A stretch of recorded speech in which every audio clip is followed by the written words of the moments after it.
Eh bien, bonjour à tous. Merci pour cette invitation, hein, enfin, invitation à m'exprimer. Alors, ce qui est un peu étrange, enfin, pas étrange, mais c'est que je suis le seul intervenant de cet après-midi qui ne vient pas d'un laboratoire équipé d'une sonde atomique, hein, donc on aura peut-être l'occasion d'en reparler un peu cet après-midi. Euh, du coup, tu m'as demandé de parler de précipitation et de comment la sonde atomique pouvait disons, servir à étudier la précipitation.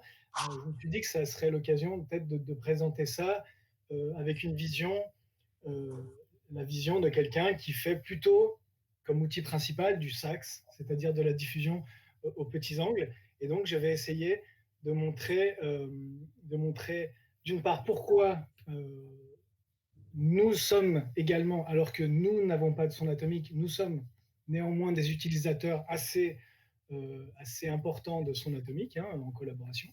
Et puis également, je vais essayer, euh, en prenant un exemple, d'illustrer mon approche, qui est l'approche du, qui consiste à à faire, comment dire, résonner la sonde atomique avec le SAXS, puisque ce sont des techniques que j'aime beaucoup et que j'utilise en combinaison. Alors, l'exemple qu'on va prendre, c'est un alliage d'aluminium à précipitation, à durcissement structural. Donc, c'est un alliage 7000, dit de la série 7000, avec du zinc et du magnésium.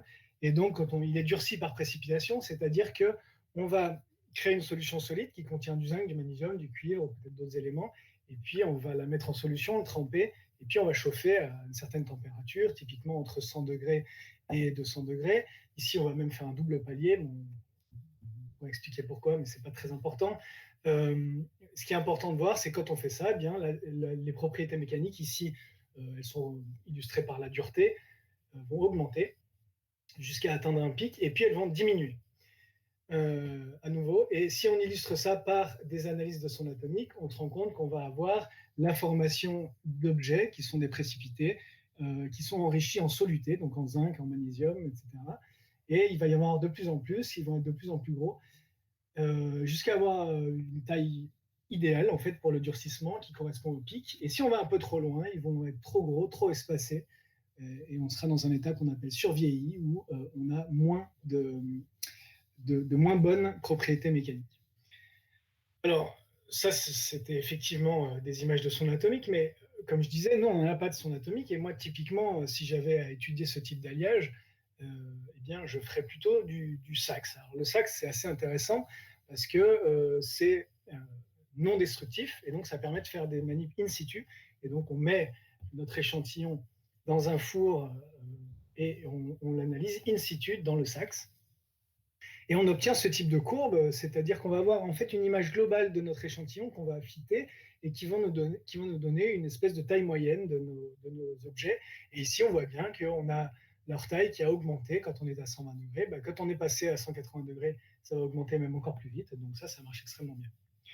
Mais quand on fait du SAXS, on a la taille, ça marche très bien. Et si on essaye d'avoir également la fraction volumique, la quantité de précipités qui se sont formés, eh bien là, cette fois-ci, eh bien ça va dépendre, parce que pour convertir notre signal en fraction volumique, on va avoir besoin de ce qu'on appelle le contraste de diffusion. Et ce contraste de diffusion, il va dépendre du contraste de concentration, du contraste de composition entre les précipités à la matrice. Et suivant qu'on considère que la concentration vaut cette concentration-là, par exemple, qui est la concentration des zones GP en tout début de réaction, issue de la sonde atomique, eh bien, on aura une fraction volumique comme la courbe bleue.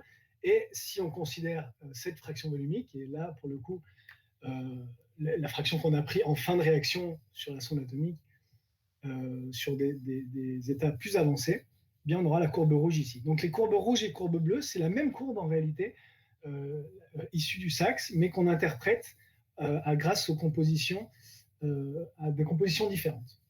Donc on voit bien que pour extraire la taille, on a besoin de rien, mais pour extraire la fraction volumique, on a besoin de la composition de la matrice et des précipités. Et donc pour avoir la composition, ce n'est pas très compliqué, on a besoin de son atomique. Et c'est pour cela qu'on est des utilisateurs assez intensifs en fait de son atomique. Alors, là, on est sur une réunion autour de la sonde atomique. Donc finalement, pour étudier la sonde atomique, la précipitation en sonde atomique, qu'est-ce qu'il faut faire? Alors on va voir typiquement ce type de volume. Eh bien, la première chose qu'on va regarder, c'est la composition globale de notre boîte. Alors ça, c'est facile, il suffit de compter tous les atomes qui sont dans la boîte.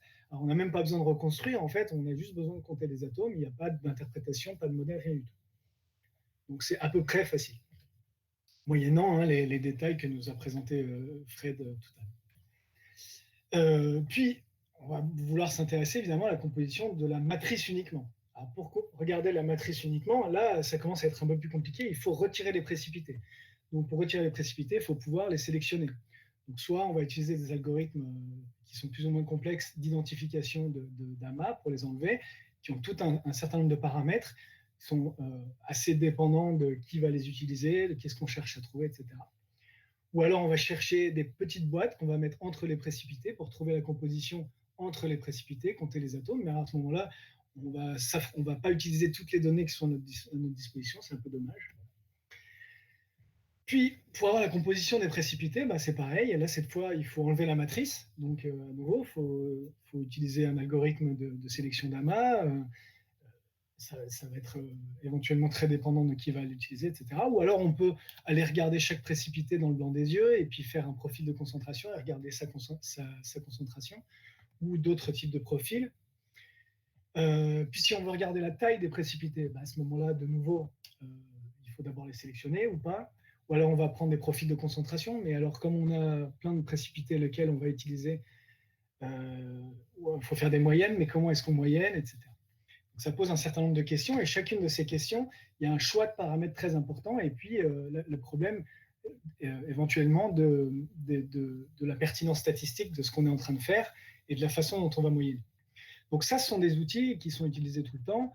Il faut faire des choix, il y a beaucoup de choix différents, et qui vont donner des résultats différents. Alors, ce que je vais présenter ici, c'est une approche un peu alternative qui vient en fait de la façon dont on traite les données de SACS en réalité. Et je vais introduire cette méthode petit à petit. Évidemment, elle commence d'abord par regarder de la même façon que tout ce que je vous ai présenté avant. On va regarder d'abord la concentration globale. Alors, la concentration globale, encore une fois, c'est simple, on compte les atomes et c'est tout. Il n'y a pas d'interprétation, pas d'hypothèse, rien du tout. Donc on compte les atomes et c'est ce qu'on va faire toujours dans notre exemple de notre alliage 7000. Et on voit qu'on a l'évolution de la composition en soluté dans notre boîte. Donc là, c'est tous les atomes de la boîte, pas d'hypothèse, pas de reconstruction, on n'a rien besoin de faire, on a juste besoin de compter les atomes de la boîte. Et même en faisant seulement ça, on voit que finalement, on s'attendrait à avoir la composition nominale tout le temps. Et on voit qu'en fait, on a une certaine évolution de la composition en soluté sur laquelle on reviendra un petit peu plus tard. Ça, c'est la composition globale. La composition de matrice, alors pour mesurer la composition de matrice, on va utiliser une méthode qu'on a décrite il y a une dizaine d'années avec mon camarade Williams, qui va prendre la parole un peu plus tard dans l'après-midi, qui est une méthode statistique. Alors je ne vais pas la détailler, mais elle est basée sur les distances qu'on appelle distances premiers voisins. Et l'avantage, c'est que c'est quelque chose qu'on peut extraire très facilement des logiciels commerciaux. Et en réarrangeant tout ça, après, il ne nous reste plus qu'à trouver la pente d'une droite. Et une fois qu'on a la pente de cette droite, ça nous donne la composition de la matrice. L'avantage de cette technique, c'est qu'elle prend en compte tous les atomes du volume. Donc on n'a pas de perte statistique. C'est assez, et il y a très peu d'hypothèses et très peu de dépendance de l'utilisateur. Donc on peut appliquer ça à nos volumes, encore une fois, sur le zinc, magnésium, le cuivre. Ça donne le résultat qu'on voit en bas. Et j'applique ça à tous nos temps de traitement. Et voilà ce qu'on obtient. Donc là, on voit que cette fois-ci, on a une évolution importante. On voit la matrice qui s'appauvrit en soluté. Et ce qui est très intéressant ici, c'est que là, encore une fois, on n'a fait aucune hypothèse sur les précipités qui se forment. On n'a rien eu besoin de dire sur les précipités, mais on voit quand même, on a une espèce de vue en négatif de la précipitation, puisqu'on voit l'appauvrissement, par exemple, de la matrice en zinc, qui est plus important que l'appauvrissement en magnésium. Donc déjà, ça nous donne des infos sur la composition des précipités. On voit l'appauvrissement en cuivre également, qui n'est pas le même, etc. Donc tout ce qui était dans la matrice et qui est parti, il est allé dans les précipités. Si je rajoute à ça la composition globale, on a, encore une fois, sans faire d'hypothèse sur les précipités, tout un espèce d'overview des trajets des solutés en cours de réaction. Et donc, je l'ai schématisé sur ce type de diagramme, où on voit qu'on a la composition nominale ici. On a perdu un petit peu dans le bulk, et donc, où sont partis ces solutés? Eh bien, probablement au joint de grain ou à d'autres défauts structuraux qu'on n'a pas interceptés dans notre volume de son anatomie. Puis on a la différence entre l'analyse globale, enfin la concentration globale et la concentration de la matrice. Et ces solutés de différence, là, ils sont allés dans les précipités. Donc ça, c'est bien ce qui correspond à la précipitation. Et puis la différence entre la composition à un temps infini, disons, et la composition de la matrice, eh bien, c'est ce qui reste de disponible en sursaturation pour la précipitation. Donc on a bien une image un peu en négatif de la réaction de précipitation. Donc ça, c'est extrêmement important. La concentration de la matrice, j'insiste un peu là-dessus parce que c'est quelque chose qui est vraiment, vraiment important. C'est le point fort de la sonde atomique, à mon avis. Alors, grosso modo, les points forts de la sonde atomique dans les études de précipitation, ce sont les concentrations, les compositions. Donc, il y a la composition des précipités, évidemment, et qui est la chose la plus visible, mais peut-être il y a également la concentration de la matrice, et c'est peut-être ce qui est un peu sous-évalué, et c'est un tort, parce que c'est probablement une des informations les plus importantes et les plus pertinentes. Bien, maintenant, on en vient à la caractérisation de la précipitation en soi. Alors, comme j'ai dit, normalement, d'habitude, en sonde atomique, quand on a plein de précipités, ce qu'on va essayer de faire, c'est d'aller regarder ces précipités un par un, les regarder, faire des profils, les sélectionner, les tourner dans tous les sens, les regarder dans le blanc des yeux. Ici, c'est très important de faire ça, mais ici, on va faire un peu quelque chose de différent, qui va prendre le volume globalement, dans son ensemble, d'un point de vue statistique, sans s'arrêter sur chacun des précipités. Alors, je ne dis pas que c'est ça qu'il faut faire, mais l'avantage de cette technique, c'est que d'une part, elle est un petit peu moins prône à sujette, disons, à des biais d'utilisateur, parce qu'elle a moins de paramètres. Et également, ce sera beaucoup plus simple d'en extraire des valeurs qui seront directement comparables avec d'autres techniques, en particulier avec le SAXS. Et c'est tout à fait pour ça qu'on le fait. Et d'ailleurs, cette technique, elle est directement dérivée du SAXS. Et d'ailleurs, ça, c'est mon slide en général introductif à la technique du SAXS. Alors ici, on ne va pas en parler directement, mais ce qui est important de retenir, c'est que le SAXS, l'intensité SAXS que vous voyez en fait ici, pour un exemple, c'est la transformée de Fourier de ce qu'on appellerait dans l'espace direct la fonction de corrélation. Donc, la fonction de corrélation et l'intensité SAXS, ce sont les deux paires espace réciproque, espace direct. Et donc, en SAXS, nous, on a une intensité dans l'espace réciproque. On va le modéliser par un modèle d'interprétation qu'on va fitter et ça va nous donner des résultats. Et bien ici, ce qu'on propose de faire, c'est de faire exactement la même chose, mais sur la fonction de corrélation dans l'espace direct. Alors, la fonction de corrélation, eh bien, en sonde atomique, en fait, on sait la calculer. Il suffit de regarder autour de chaque espèce d'atome. Si on prend un atome central, on regarde ce qui se passe à une distance r, combien il a d'atomes des autres espèces. Ensuite, il faut normaliser un petit peu tout ça, et suivant la façon dont on normalise, et je vais un petit peu vite, effectivement, mais ce qui est important surtout, c'est d'avoir le principe, pas tellement les détails de dérivation. Mais si on normalise comme il faut, on a ce que moi j'ai appelé les fonctions de corrélation de paires, mais qu'on peut appeler un peu comme on veut. Ce qui est important, c'est que c'est une corrélation de la concentration, des champs de concentration en sonde atomique. Et ce qui est vraiment unique en sonde atomique par rapport typiquement au SAXS, c'est que cette fois, on a les corrélations partielles séparées. On peut extraire séparément les corrélations zinc-zinc, zinc-magnésium, magnésium-magnésium, zinc-cuivre, etc. Toutes les corrélations partielles. On obtient ce type de résultat. Donc, on voit qu'on a quelque chose qui est positif à petite distance et qui décroît vers zéro. Et donc, on a à la fois une amplitude qui diffère en fonction des corrélations partielles et une distance de corrélation qui est analogue à la taille, quand ce sont des précipités. Et donc, on peut extraire la taille et avec les amplitudes, en principe. Donc, après, là, c'est pareil, je ne vais pas détailler ça, mais ces amplitudes ne sont pas indépendantes entre elles. Mais si on écrit ça un peu comme il faut, on peut extraire de toutes ces corrélations les compositions des précipités. Donc la stratégie, c'est quoi? C'est de faire un modèle de fit et de dire, par exemple, bah oui, là, dans ce cas-là, on a des précipités qui sont sphériques. La fonction de corrélation d'une sphère, je sais l'écrire de manière analytique. Si Si c'est des formes plus compliquées, ben, on peut le faire de manière, on peut le calculer, hein, numériquement. On peut même mettre une distribution de taille là-dessus. Et on fit ça, c'est ce que vous voyez ici sur cette courbe, là, par exemple pour le zinc 5, on l'a fité sur le Hasquench, sur les différents temps de traitement. Et de tout ça, si on ajoute en plus la concentration globale et la concentration de la matrice, eh bien on extrait tout ce qu'il nous fallait, c'est-à-dire la composition, les tailles des précipités, la composition des précipités, les fractions volumiques, etc. Alors, et encore une fois, ici, je n'ai pas eu besoin de regarder chaque précipité de manière indépendante. Donc on a tous les précipités en ensemble et on a une espèce de moyenne.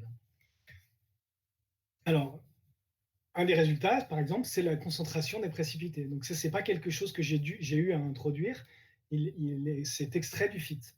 Donc ça, c'est un point qui est tout à fait nouveau et qu'on n'a même pas en SAXS, par exemple, parce que le SAXS, l'équivalent, on est en noir et blanc finalement, alors que la sonde atomique est en couleur. Donc ici, extrait du FIT nous donne les concentrations des précipités. Et ce qui est très intéressant ici, c'est qu'on voit que les précipités s'enrichissent au cours du temps en soluté et s'appauvrissent en solvant, en aluminium ici, passant de 80% à 40%. Donc, ça, c'est très intéressant, c'est qu'on a une évolution continue des précipités. Et alors, c'est évidemment pas nouveau que dans une séquence de précipitation, on a plusieurs phases qui précipitent, mais typiquement pour ce type de séquence, on ne s'attendait pas à une évolution si importante et continue de la concentration en précipité. Et c'est uniquement vers la fin, sur les survieillis, qu'on atteint la concentration de la phase, disons, métastable qui était attendue dans ce stade-là. On peut aussi extraire la fraction volumique. Et là, on a encore une fois quelque chose qui est intéressant, puisqu'on a une fraction qui n'est pas monotone, qui évolue de manière non monotone. Et ceci est également lié au contenu en aluminium, en solvant de ces précipités, qui fait que finalement, comme on a des précipités qui se densifient au cours de réaction, on a une fraction volumique qui peut tout à fait diminuer d'abord, quitte à augmenter après. Si on regarde uniquement la fraction volumique liée aux solutés, on voit qu'elle, pour le coup, évolue de manière monotone. Donc, si on a finalement la fraction volumique, les rayons, hein, vous voyez, qui augmentent, eux, pour le coup, de manière tout à fait monotone. La fraction et les tailles, si on divise la fraction par la taille moyenne, on peut déduire une espèce de densité numérique, qui est là, de manière encore une fois très intéressante, ne fait que diminuer. Donc on pourrait discuter ça pendant des heures. Mais je ne vais pas y aller de plus. On peut aussi déduire de cette densité numérique une distance interprécipitée dont on voit qu'elle augmente. Je reviendrai plus tard pourquoi c'est intéressant. Alors, on voit ici qu'on a réussi à décrire, je reviens ici, de manière globale, entièrement, la précipitation dans nos volumes de sonde atomique avec ce type de façon de faire, ce type de méthodologie. Donc ça, on a toutes les infos qu'il nous faut. On va essayer de refaire ça, pas seulement dans les échantillons bulk, c'est-à-dire au milieu du grain, mais on va également le faire sur des échantillons qui ont été prélevés près d'un joint de grain, c'est-à-dire contenant un joint de grain. Donc là, vous voyez sur ces volumes en bas, on a à la fois les précipités proches du grain, mais on a également un joint de grain avec des précipités qui sont dessus. Donc à chaque fois, on a un joint de grain. D'accord ? Donc finalement, on définit trois types de volumes. Les volumes loin d'un joint de grain, les volumes proches donc en bleu ici, les volumes proches d'un joint de grain en rouge-orangé, et les volumes qui correspondent au joint de grain, ici en jaune. Donc trois types de volumes, loin du joint de grain, proche du joint de grain mais sans le joint de grain, et enfin au joint de grain. Et là, on va comparer, on va appliquer le même protocole, et on voit d'une part, alors si je regarde ici à gauche, ce sont les compositions globales et de matrice, et on voit que loin du joint de grain et proche du joint de grain, c'est tout à fait similaire, c'est même très très proche. Si on regarde les compositions des précipités, à nouveau, loin du joint de grain et proche du joint de grain, c'est assez similaire, même s'il y a des variations dans les détails sur lesquels on pourrait revenir. Et on a plus intéressant, les concentrations des précipités au joint de grain, eux, s'enrichissent en soluté beaucoup plus vite et atteignent une concentration qu'on pourrait qualifier d'équilibre, enfin d'équilibre métastable, disons, beaucoup plus rapidement que les concentrations loin et proches du joint de grain. Si on regarde les caractéristiques géométriques plutôt des précipités, la fraction volumique et les tailles, on se rend compte que les fractions volumiques loin et proches du joint de grain évoluent de la même façon, les tailles loin et proches du joint de grain évoluent de manière même remarquablement similaire. Par contre, les tailles des précipités au joint de grain sont beaucoup plus importantes. Donc ça, on le voyait hein, même visuellement. On a une diminution des densités numériques hein, et densités surfaciques quand c'est au joint de grain, dans tous les cas. Mais peut-être plus intéressant, j'ai converti ces densités en distance entre les précipités, et c'est là où elles sont peut-être plus pertinentes, puisque finalement, la densité surfacique comparée à une densité numérique ne dit pas grand-chose. Par contre, les distances entre précipités sont peut-être plus intéressantes. Et là, on voit de manière intéressante que ces distances entre précipités, que ce soit près du joint de grain, loin du joint de grain ou au joint de grain, sont les mêmes en début de réaction. Elles sont vraiment les mêmes et elles divergent uniquement après plusieurs heures, c'est-à-dire au moment où finalement la stoichiométrie a vraiment commencé à changer dans la phase métastable, qui est plus stable, la phase qui est attendue à la fin de la réaction. Plutôt. Voilà. Donc on a une cinétique qui est très très similaire en début de réaction et qui ne diverge qu'après quelques heures. Et l'autre point qui est assez intéressant, c'est le fait que les volumes loin du joint de grain et les volumes près du joint de grain ont des cinétiques absolument remarquablement similaires. Et pourtant, on est vraiment très proche du joint de grain. Hein. C'est-à-dire que là, on a une distance au joint de grain qui se compte en nanomètres. Hein. Donc, la zone d'influence du joint de grain est vraiment très, très faible ici. Voilà, donc ça, ce sont mes conclusions. C'est-à-dire que on a décrit une espèce de méthodologie globale qui nous permet, de manière statistique, de suivre tous les paramètres pertinents de la précipitation à partir d'un volume de son atomique. Et c'est un protocole qui est inspiré de ce qu'on fait en SACS et qui a l'intérêt d'avoir une description statistique globale du volume.